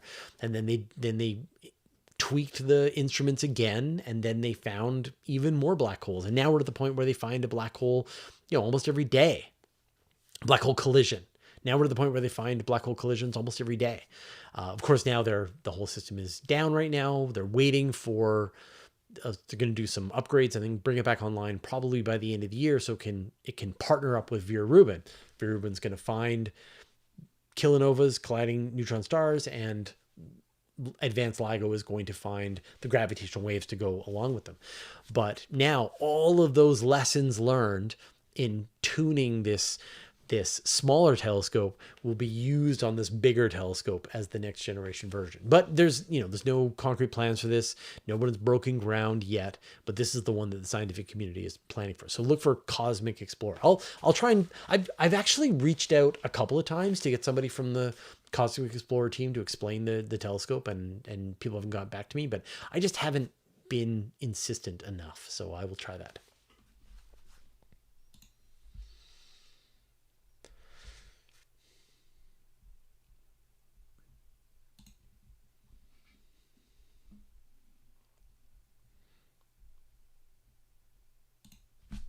sadly similar. Why are the renders of orbital star shades shaped like flower petals?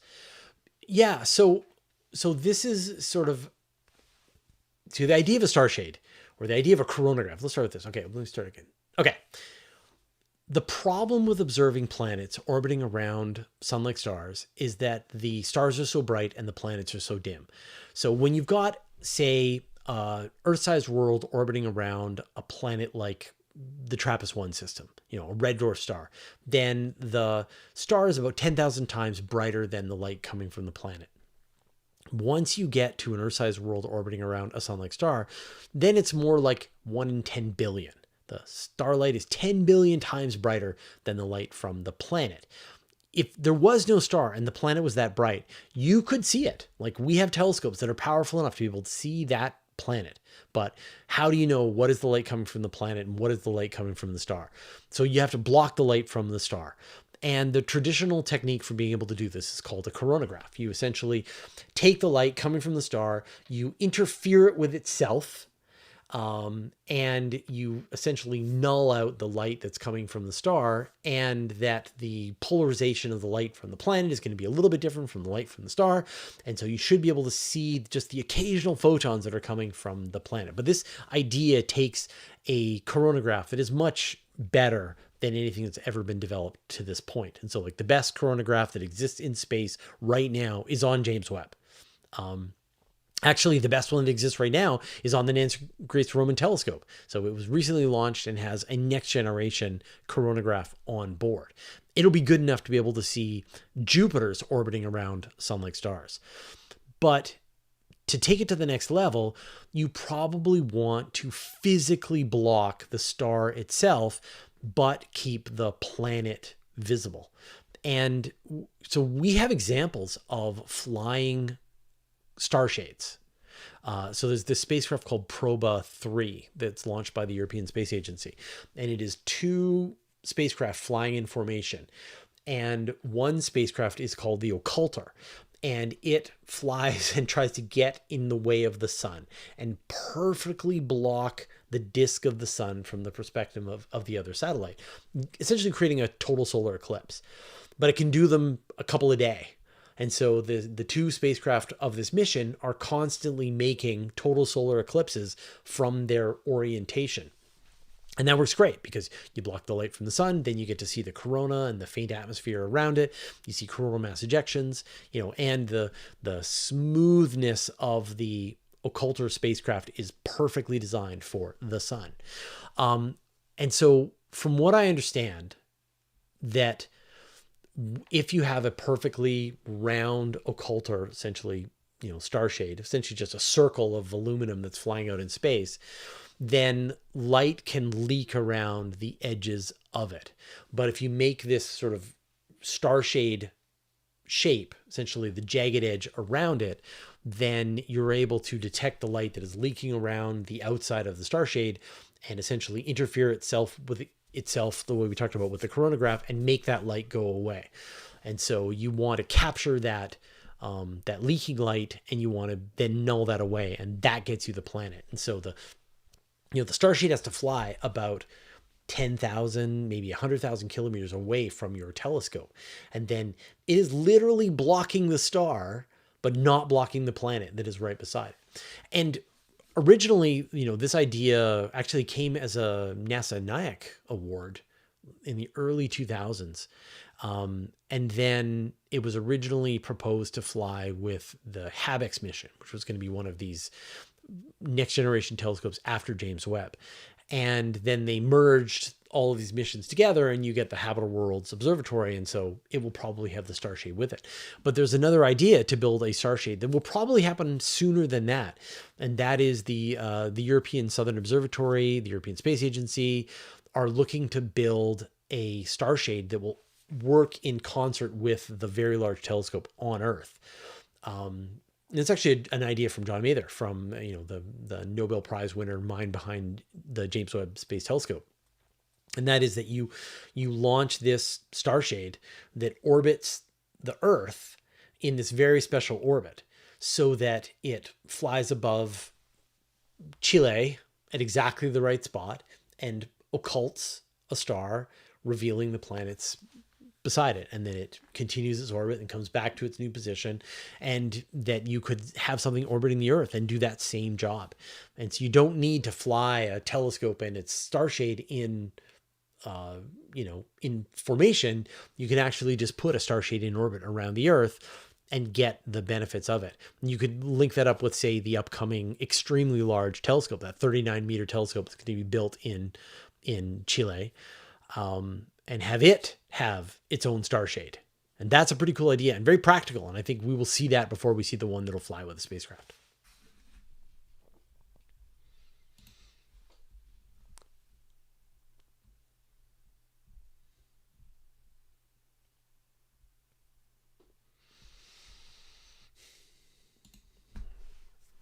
Apropos of wet snow, do you foresee a future universe with cybergenic or microorganisms? Let me do this again.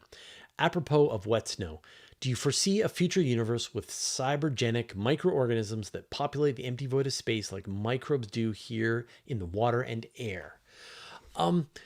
Sort of, yes. I mean, I think that knowledge about the cosmos is a very compelling idea. We are here on planet Earth, and we would love to know what's happening in the rest of the galaxy. How many of the planets have life on them? How many of the stars have Earth-like worlds around them? What is the biggest volcano in the Milky Way? Like, wouldn't you like to know the answer to that? Wouldn't you like to see pictures of the biggest volcano in the Milky Way? That we have questions about the rest of the galaxy. And so the best way for us to find out information about the rest of the galaxy, to build our Wikipedia for the galaxy, is to send out spacecraft. And you send spacecraft to every single star system in the entire galaxy, and then you have them send all their information back home, and then you compile that into the Wikipedia Galactica. The problem is that that's a lot of spacecraft. There's 100 billion stars in the Milky Way, that each one of those stars is going to have, maybe 5, 10 planets orbiting around it, plus all of their asteroid belts and Kuiper belts and all the really interesting moons, forested moons, things like that, black holes, neutron stars. You're going to want to send a lot of probes, and that would exhaust the probe making manufacturing capacity here on Earth. But instead, you send the self-replicating robot probe. So what if you sent a mothership to Proxima Centauri? It finds the asteroid belt at Proxima Centauri, sets up shop in the asteroid belt. It builds another mothership, sends it to Alpha Centauri, and then starts building tons and tons of little tiny drones that it can send across the entire Proxima Centauri system. And then it receives all of the messages from all of these little drones, and then beams home the total picture of what's going on at Proxima Centauri back to Earth. And then a couple of years later, the information comes in from Alpha Centauri, and then 10,000 years later, the stuff comes from the one that got close to the center of the galaxy, and then 150,000 years from now, the messages come in from the probes that made it all the way to the other side of the galaxy. And so that is the most efficient, kind of elegant way to explore the entire galaxy. And that would mean that there would be these robot factories in each one of the star systems, and each one would be pumping out these little cameras to explore and send the message home. So yeah, I think I can imagine some future. Like, it feels like that, this isn't just my idea. Like, this is a scientist's idea. There's the Hart-Tipler conjecture, which is that this is the thing you would expect advanced civilizations to do. We don't see this happening, therefore no advanced civilizations. And that's a really compelling argument. So yeah, I think that if we don't find that other civilizations are already doing this, then this is the kind of thing that we will inevitably do. We will inevitably want to know more about the galaxy that we find ourselves in. And the thing that is most efficient to find out more is to send robots to find out answers for us.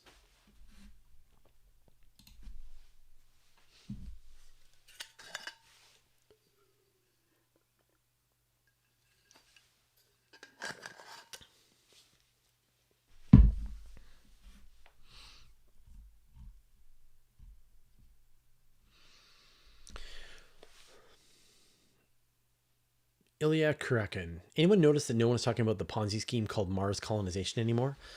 I think that plenty of people are still talking about Mars colonization or sending spacecraft to Mars. Like I haven't heard SpaceX actually cancel their plans to send rockets to Mars. But I also haven't heard a lot of details recently. But every now it sort of goes in fits and starts, where you won't hear anything, and then suddenly there'll be a bunch of press releases. And right now the plan for SpaceX, they just went public, which is a thing that Elon Musk said would never happen. Right? They said that SpaceX would never go public because the goal of SpaceX is to, Elon Musk said that SpaceX would never go public because the goal of SpaceX is to colonize Mars. Well, what do you know? Here we are. SpaceX went public. So does that mean that colonization of Mars is off? Well, I have stated for a long time that the colonization of Mars is kind of tough, really tough, tougher, and with less value. There is no monetization event that comes out the other side of the colonization of Mars. That it is a hole in space that you will have to pour money into, and the trillions of dollars that SpaceX is valued at, the hundreds of billions of dollars that they raised, is a drop in the bucket to what it would cost to actually build a self-sustaining city on Mars. You're looking at hundreds of trillions, if not quadrillions of dollars, and a continuous long-term investment from Earth, spacecraft going nonstop to Mars to make this happen at a place where there is no value, right? There is no profit to be made on Mars. So if it turns out that people have decided, wait a minute, maybe this isn't something that we want to do not be surprised, because it is incredibly expensive. And I think it's really important to separate the two ideas, the exploration of Mars from the colonization of Mars. Like the exploration of Mars, the human exploration of Mars is a great idea. It would be amazing for us to have a human being set foot on Mars. Think Mark Watney from The Martian, but without all of the poop potatoes. That is something that is achievable with the current technology of humanity. We can, if we put our minds to it in this decade and do the other things, to have it send a human to Mars and bring them safely back to Earth. We can do that. We can build a base on the moon and a base on Mars where we send scientists, astronauts who are ready to live in an extreme environment under great personal risk to help humanity learn more about another world. We can do that. It's going to be incredibly expensive. Like you're looking in the hundreds of billions of dollars, if not trillions, to pull that off. But, there are large nations that are willing to spend hundreds of billions of dollars on all kinds of things. So why not spend it on sending a human crew to the surface of Mars, or in staffing a permanent Mars base? That would be really cool. Super cool. You look up in the sky, you look at Mars, and you're like, there's people there. Human beings from Earth are on that planet right now looking for life. That's incredible. But to take it to the next level and to actually build a city on Mars, there's no profit in it. There's no money to be made. And corporations don't like to make profit. So I think that you're going to see two pathways move forward in this. On the one hand, you're going to see space agencies and maybe even SpaceX and other private companies seriously consider what it will take to send a human or a couple of humans or, a small group of humans to Mars and bring them back. That as SpaceX develops more and more of its rockets, it learns the technology better, this becomes a thing they can do. It'll be a marketing stunt for them to go, we sent a bunch of humans to Mars, and then we brought them back. But to take it to that next level and actually set up a city on Mars is just a ludicrous investment. And I think, SpaceX sees themselves not as the people who are going to be paying for this, that it's going to be regular people who want to go and live on Mars, and they're going to spend the equivalent of a house to go live on Mars. And, to that, it's like they're going to be willing to spend the equivalent of a house to go die on Mars, right? That you can get to Mars, but then it's the actual technology, infrastructure, community that's required to keep you alive, and with no revenue that is coming in that you can use to pay for more goods. So it has always been, I don't like the term Ponzi scheme. It has always been not a practical idea to colonize Mars, to build a city on Mars, anywhere right now at our current technological level. But you always have to balance that. I always say this, that you have to balance that impracticality with the long-term inevitability that our technology will eventually get to a point that it will trivialize us living off planet Earth. That, maybe we're not going to do it in 20 years. That's impossible. Maybe we won't do it in 50 years. That's improbable. Maybe we won't do it in 100 years. That's, tough, impractical, right? 200 years. Okay, now we've moved to practical. And at 500 years, maybe we're at inevitable. And that we have this natural technology growth curve that we will just follow. And that attempts to make the dream happen sooner will just fail because the technology wasn't ready. We didn't have the infrastructure. We didn't have the will. We didn't have the existing, we didn't have the relay satellites and the best rockets and solid hydrogen, metallic hydrogen and things like that. But in the future, and fusion drives. But in the future, we will. And that will bring down the cost. And eventually it's be like, hey, does anybody want to build a city on Mars? Sure. Yeah. Why not? Let's do it. And you just go there. Like, let's build an amusement park on the moon, which is in Futurama, just because you can. Why not? If you're going to build it anywhere, why not build it on the moon? So, but we're not there yet. Oh, I didn't write this down. Oops. Okay.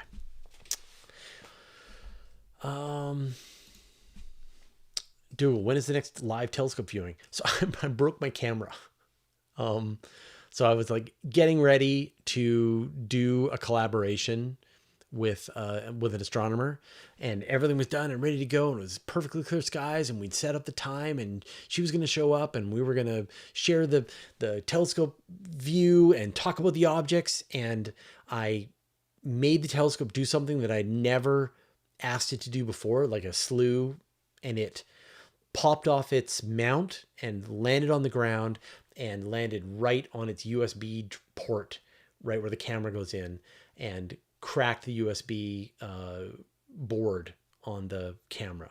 So I have another camera. I bought a replacement camera, and I'm going to send the broken one back to ZWO to fix it. So I guess I'll have a spare, and then I'm going to try and make this go. So yeah, that sucked. But it's back and it's functional now with the replacement camera. So hopefully I'll be able to do this again. And there's going to be sort of like two parts to it. One is the collaborations we're going to do with the astronomers, and the first ones are just going to be recorded separately. Like, because I don't even know how this works. I don't even know how to do this. I don't even know what the cadence is going to be like. The like, are we going to be looking at things? It's going to be boring. I don't know how this is going to work. So I'm going to record them with the person and sort of figure this out. And then I will also do some live streams. And it's so cool. Like, the telescope is so cool, and the things I've been able to do with it are really cool. So I really am looking forward to sharing this with you. Unfortunately, I'm going to be traveling, but I think because my weather is such crap, I think I am going to kind of inevitably send it down to the US, to Starfront, because they have such great facility down there.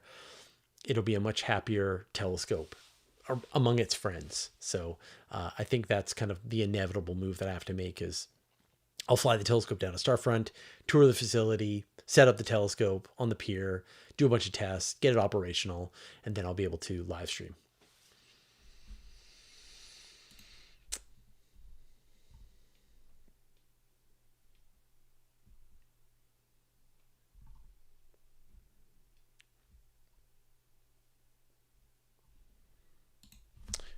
Yeah, Curran, why would it be so amazing? So I'm not sure which of the things that which I said, which one would be amazing. So I'll tackle the two parts to it. Like, why would it be amazing to have humans be on Mars? Like, Why was it amazing to have humans walk on the moon, right? It's amazing because it's amazing. It's like literally you are amazed. It is a triumph of human exploration to do this thing, to have a human to build a rocket that's capable of sending a person to the surface of the moon. That is incredible. Totally worth doing. Why is it amazing? Because it's amazing. I know that's a tautology, right? But either you are excited and amazed and impressed by that kind of an accomplishment, or you're not. I am. It is a drop in the bucket of all of the human capability and all of the experiences that human beings can do. But, we live in this cosmos. We live in this tiny little corner of this gigantic universe that, is that it? We're just doomed to spend our entire time just on this one planet until the sun expands and then we're gone, right? Is that it? Is that the plan, right? No. We will explore the rest because we're curious about what's out there. And yes, it's one thing to send robots. It's another thing to send humans. And when a person sets foot on another world, I think the appropriate response is, whoa, that's cool, right? That's just me. That's just me. We might be different. But a city, would a city be amazing? A city would be amazing if it actually happened. But that would mean that all of the stuff that made that possible also happened.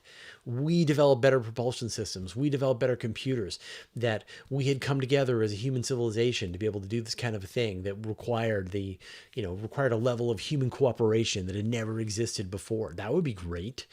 As opposed to wars. That we, obviously maybe we can do both, right? Let's have a city on Mars and have wars, or war with the city on Mars. That we would have closed ecosystems. We would understand the environment and nutrition and human biology and all of this and the radiation to the point that this is even possible. That sometimes we need a grand goal to direct our minds to learn all of the things that are required to accomplish that goal. That would be incredible. If you said, hey, there's a city on Mars, you want to check it out? I'd be like, yes, that's cool. I want to see that. Yes, I would be amazed. It's a good idea? No. Is it a sustainable idea? No. Will it happen? No, not soon. Not when people are hoping. I got into this business. I started Universe Today in 1999 after reading The Case for Mars by Robert Zubrin and Pale Blue Dot by Carl Sagan. But reading Robert Zubrin in 1999, so here we are 27 years after I read The Case for Mars. When did it come out? 1998? Let me find out when The Case for Mars came out.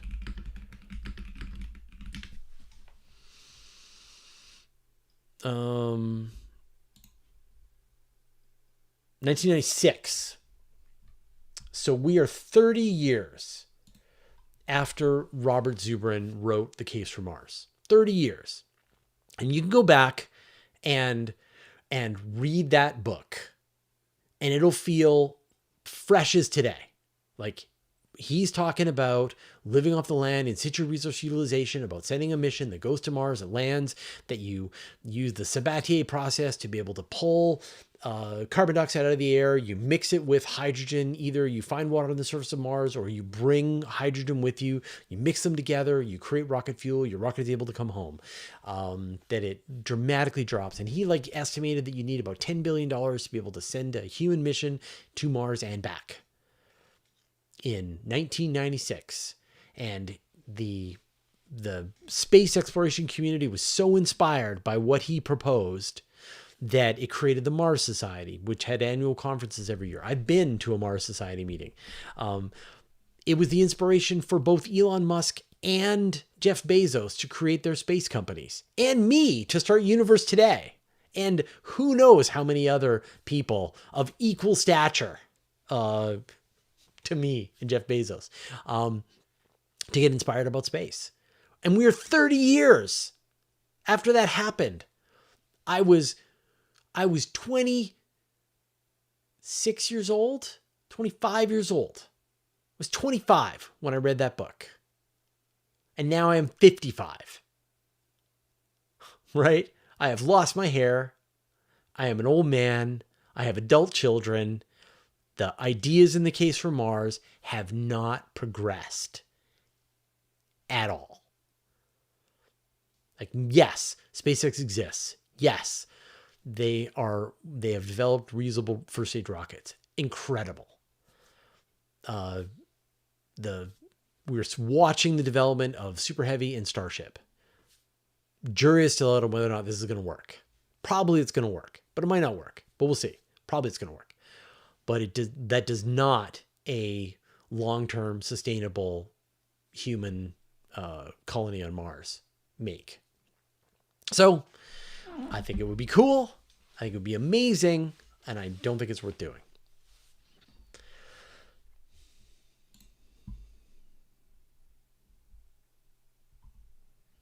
Apropos of West Dome, subscribe to this channel because of the Mars Trilogy by Kim Stanley Robinson. Okay, Mars Trilogy, Kim Stanley, what was that?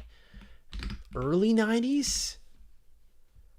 Like, the Mars Trilogy is fantastic. Red Mars, Green Mars, Blue Mars. Let's see.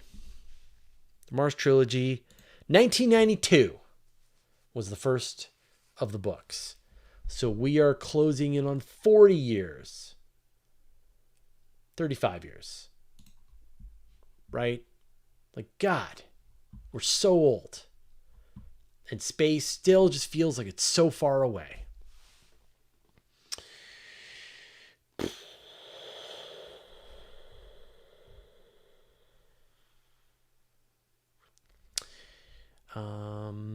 Okay.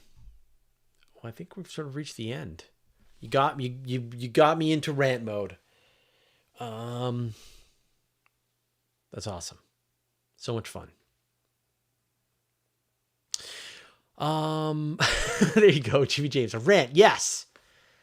Yeah. You never know when the rants are going to happen. They just happen. But yeah, if you goad me, if you get me, then you get rants. And so I appreciate the question.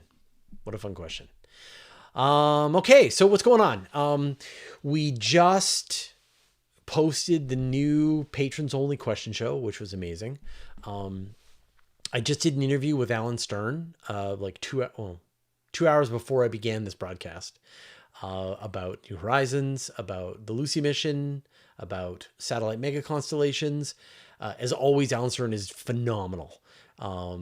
So, principal investigator of New Horizons.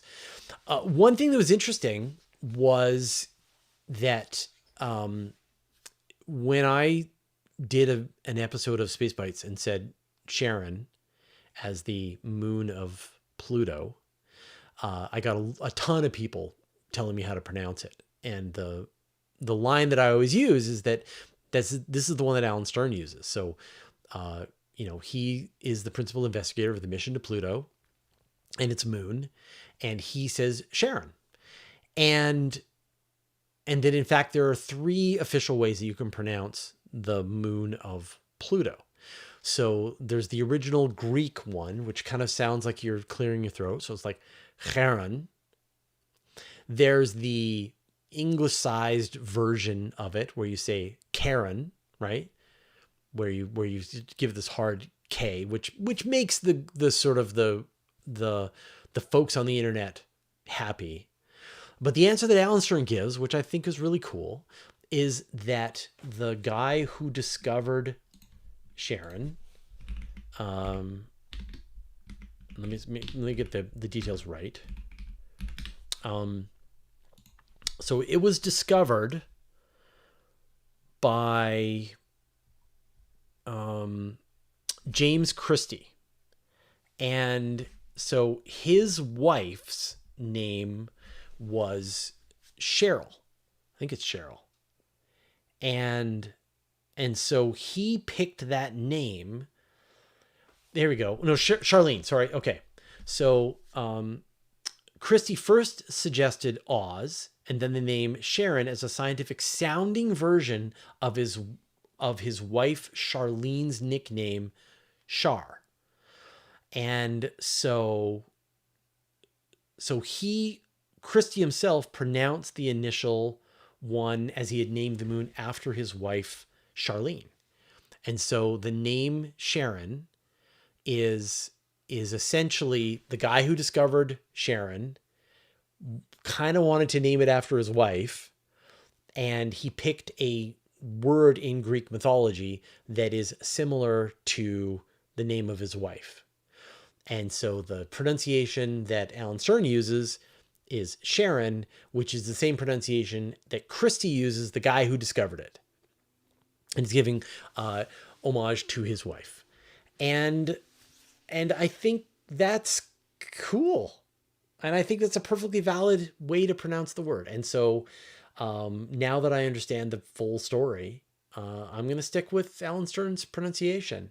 And I welcome the heat.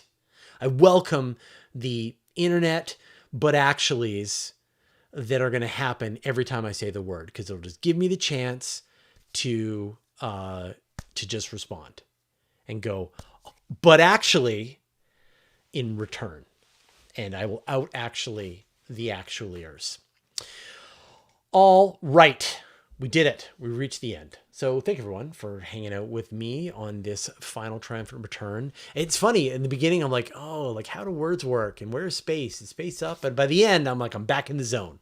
I hope you guys saw it. So I thought that was great. We'll see you next time. I missed ya. See you later.